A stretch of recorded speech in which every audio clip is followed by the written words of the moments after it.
right. Back up to looking good. What's up, guys? Welcome back to the Next Level YouTube channel. It's February, it's mid-season.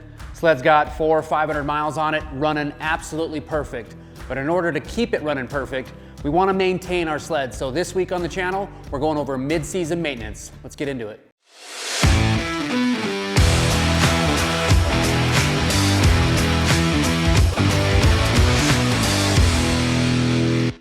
So for many years in a row, guys, I have been running a fleet of Polaris snowmobiles here at Next Level Riding Clinic. So, you know, this year, I mean, we had 14 snowmobiles that we maintain. A lot of those snowmobiles are being rented on the daily. So lots of miles, lots of use, and it's my job that the customer experience is number one. So we want to make sure that these sleds are running at optimal quality, peak RPM, all of those different things. So everything from the maintenance that we're doing on the daily, like topping off fuel, checking oil, checking belt deflection, making sure that the belts aren't worn out, the drive belt, the clutch belt, checking the tracks, all of those things, they all come into play.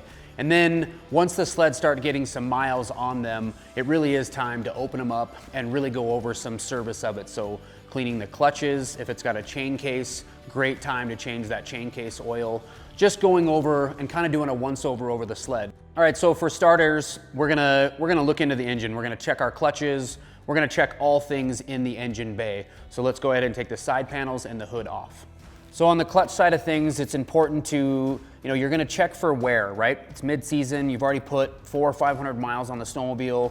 We wanna look at our belts, we wanna check belt deflection, that's something that we're doing on the daily. But then looking at your clutches, checking the inside, you're also checking your weights, checking your spring.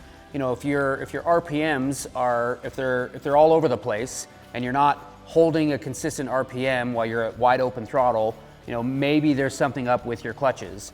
A lot of times somebody will have a problem with their snowmobile and it's something that was, mechanical and inside of here. It seems like we always, point the finger or go right to the engine when we're having something happening like that. Remember, the engine is doing its job. If I don't have the right clutching to put all of that power to the snow, a lot of our problem can be right in here. We have seen and heard of engine bogs and just RPMs not working right, and it's all taking place in here, or even just belt deflection, or even just having a bad belt. So looking at your belt, being able to decide whether or not you need a new belt. Obviously, there's a lot of us, right, that we go until we start seeing the threads on the outside. You can even hear them as they kind of hit the clutches on the way out. And then you can even have where a belt breaks, and then you're putting a brand new belt on. 500 to 700 miles, somewhere in there, might be a good idea to change that belt out anyway, just because we're looking for that peak performance while we're riding. So to clean a clutch, obviously you'd want to take it off and get into the internals to really clean this side of it. But when we're just talking about cleaning the internals of that, you'd want to pull your belt. So you'd pop your panel, use your belt tool, undo your secondary, open up the shivs, get that belt out of there. And then you can take something like brake cleaner. You can take some brake cleaner, take an SOS pad, and or take some Scotch-Brite, and you can essentially go in there and clean up all of that belt debris that's in there. If you've ever had a belt break and you've got threads and all kinds of stuff in there, you guys remember that this is where we're putting power to the snow. All right, so next, you guys, let's go through and let's check our fluids, right? Obviously, we're checking our fuel on the daily. That's not a mid-season maintenance thing, but checking oil, checking our brake reservoir fluid, checking our coolant, those things. And those are all things, guys, that for me, I've got big trust in all these Polaris engineered products. So using the Polaris VS Extreme for engine oil, knowing what these engines are going through, it's awesome to have an engine oil that is formulated for the demands of all of these things for the 850 Patriot. Can you use it on the 800 RMK? And the answer is absolutely.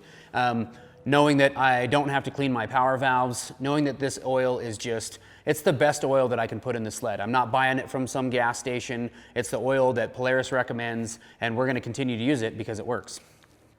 All right, so on this side of the sled, guys, on the pipe side, it's important to check your coolant level. Coolant bottle sitting up in here. Again, using that Polaris engineered products. It's just a trust thing for me, right? Just knowing that you're using the products that the manufacturer wants to have in their sleds. Having coolant in your sled and having it at that right level is really important. While we're over here, checking on your drive belt, checking on the quick drive system, looking for any signs of wear of the belt specifically.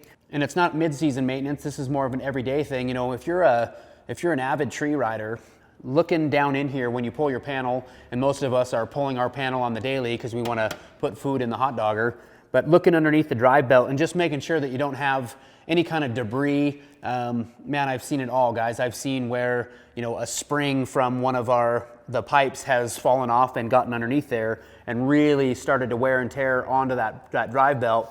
You know, can a drive belt be repaired or can it be replaced in the field? And the answer is sure it can, but what a pain, and all I had to do was just maintain the sled. So reaching your hand up and underneath there, taking a paper towel and just making sure that you get all of that stuff up and underneath there. A lot of times you'll pull out pine needles. You know, if your sled is one of those that lives its life on a sled deck, there'll be a lot of times where you get a lot of snow and ice that's built up in there, and that can cause some pretty major, you know, I would say excessive wear to a drive belt, when for most of the season, guys, I mean, this is a sled with, you know, 400 or 500 miles on it. The drive belt looks absolutely perfect. You can check its tension while you're in here. You could also check the brake rotor, look for any kind of excessive wear there. And overall on this side of the sled, you know, we're just trying to clean things up. I think the more clean that we make the engine bay, the more time we can, when we do have a problem, you can tell, and it's because you've kept that whole area clean. Okay, moving back on the snowmobile, as part of mid-season maintenance, you know, greasing the skid, you know, and using some Polaris oil. Get yourself a grease gun. They sell it in the larger tubes or the smaller, but you'll notice these grease zerks all over on your rear scissor and your front control arm there. You know, this is stuff, guys, it's just like anything else. It's a wear item, and we want our snowmobiles to perform. You know what? These things are working their tails off for us, so let's treat them right. Once we get in the shop, let's go ahead and grease those. And while we're back here, we can start to inspect the track. You know, some things that are pretty obvious. We get some wear and tear on the sides. I like using a torch and going ahead and cleaning those hairs off so none of that gets caught any further and starts turning into a problem.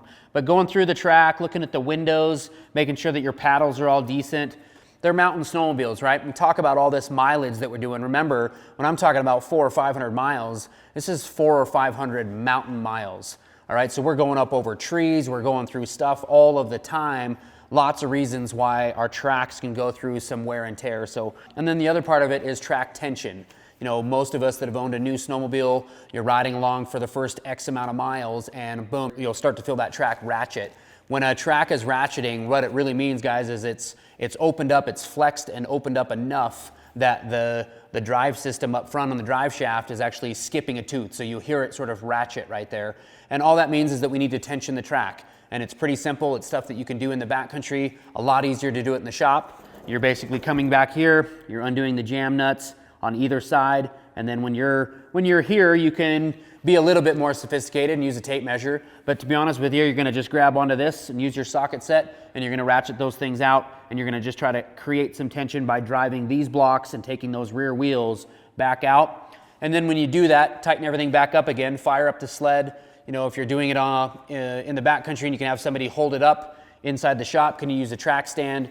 Let that sled run, so let the clutch engage, let that track move, and all you're really doing is checking alignment and making sure that what you've done to tension the track hasn't sent the track out of alignment. And it's pretty simple. I'll use these taps in the track right here and just gauge on both sides, and it's fairly simple to adjust one side or the other so that you get that track to be running basically center with the skid.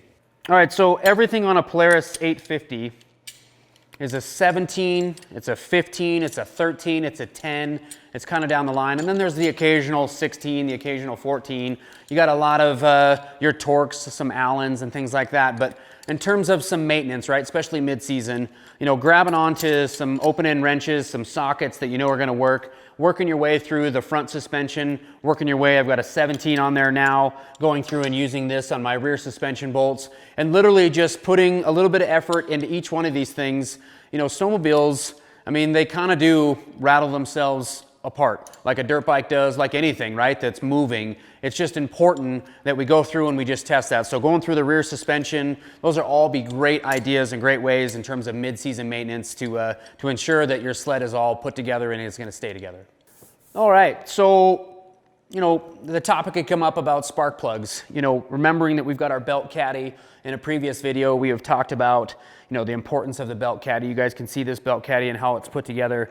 Pretty sweet the way Polaris has done that, where your tool to get to your spark plugs as well as your torque on this side so that you can work on your clutches and get in there. This is a pretty unique setup. You can tell we've got our clutch belt, our drive belt, and then we've got our BPR9 ESs. So we've got our spark plugs in there. You know, when and if you do need a spare plug, or you've got a foul plug, or a buddy's got one, it's nice within the belt caddy that you've got those spare plugs.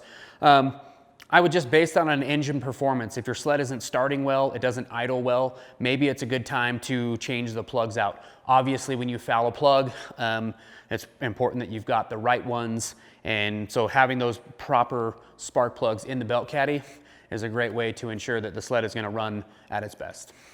Well, I'm looking down on this side of this, guys, and this is to kind of finalize the engine here. You know, I'm checking out my spark plug caps and making sure everything is fitting properly.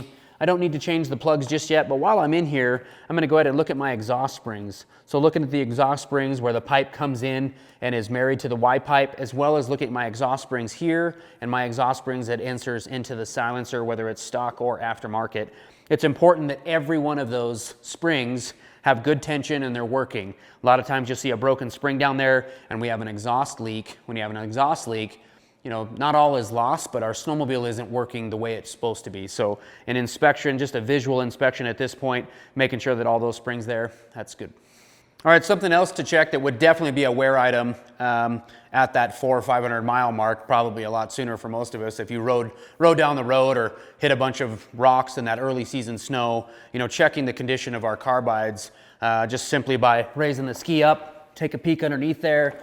A lot of times you'll see these things where they get a wowie in them, they get bent, and that can lead to your steering is all off, especially on like fresh groomer. You'll tell that you're kind of fighting your steering. A lot of that is in this. So having a brand new one here, you know, you can take a look at, you know, what this thing looks like as it's new. As you look under there, you'll see that the carbide itself is really worn out and something like that. And, you know, to a lot of us, having that worn out carbide, you know, we don't want it to be darty on the trail system or anything like that. But if this gets bent or damaged in any way, shape, or form, would be a good time to change them. And as you're cleaning the outside, guys, it's important to note, you can see some damage here from getting a little too close to the trees. Right here above this primary section, this is kind of a common spot here, just with people either taking an impact here or just riding in that early season snow, and you're getting some tears and some damage to the wrap. Know that through ArcticFX, guys, you can order it by the panel.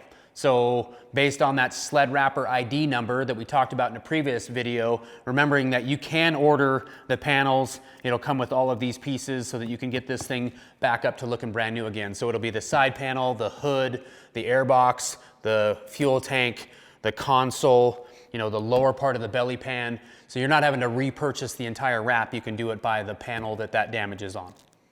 All right, everybody. I hope that this video was helpful. Mid-season maintenance, man, on any machine, whatever machine you have, really important that you go over that machine. You know what? We want these things to run awesome, right? I am so happy when I get out there and a snowmobile is just ripping. It's tacking RPM, it feels right, the suspension is dialed, but guess what? Every bit of that takes work. These things, from the moment we fire them up, they are a wear item. It takes maintenance, it takes care to make these things work perfectly each and every time. So go through those machines, remember to tighten up those bolts, change that fluid if need be, keep up on your oil, your brake fluid, your antifreeze, all of those different things, guys. It all matters, right? If we want to beat our buddies, that's the way we do this. So hopefully this video was helpful. Leave those questions and comments below. We appreciate those subscriptions like you don't even know, man. We'll see you next time.